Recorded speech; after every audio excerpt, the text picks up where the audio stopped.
ওয়ালাম নাকুন তুইমুল মিসকিন, 2 নম্বর জাহান্নামে আসার কারণ হলো মিসকিনদেরকে খাবার খাওয়াই নাই।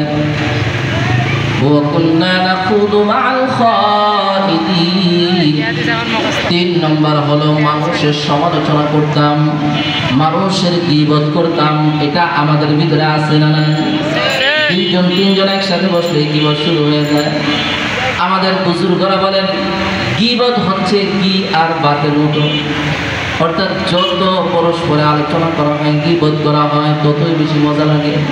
কি বলেন, ঠিক কি না? ততই বেশি মজা, শয়তান মজা লাগায়।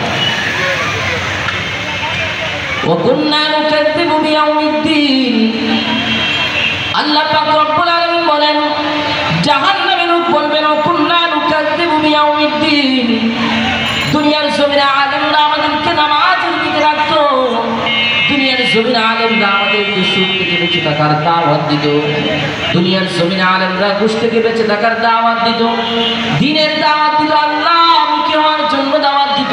কিন্তু সেই আলেমদের কথা শুনতাম না, আলেমদের কথার বিপক্ষে চলতাম। কি বলেন, ঠিক কি না? আখিরাতের ভয় মানুষের অন্তর থেকে উঠে যায়। যখন একজন মানুষের অন্তর থেকে আখিরাতের ভয় উঠে যায়, তখন সে যা ইচ্ছা তাই করতে পারে। কি বলেন, ঠিক না? সে যা ইচ্ছা তাই করতে পারে। কিন্তু কারো ভিতরে যদি এই চিন্তা থাকে যে আমার সামনে আখিরাত আছে, তখন সে যা ইচ্ছা তাই কিন্তু করতে পারে। কি বলেন, পারে? যা ইচ্ছা তা করতে পারে। তা আমি বলেছিলাম যে আল্লাহ পাকের সাথে বান্দার সাথে ব্যবসা কয়টা?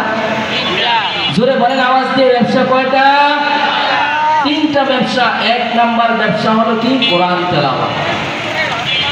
এই কোরআন তেলাওয়াত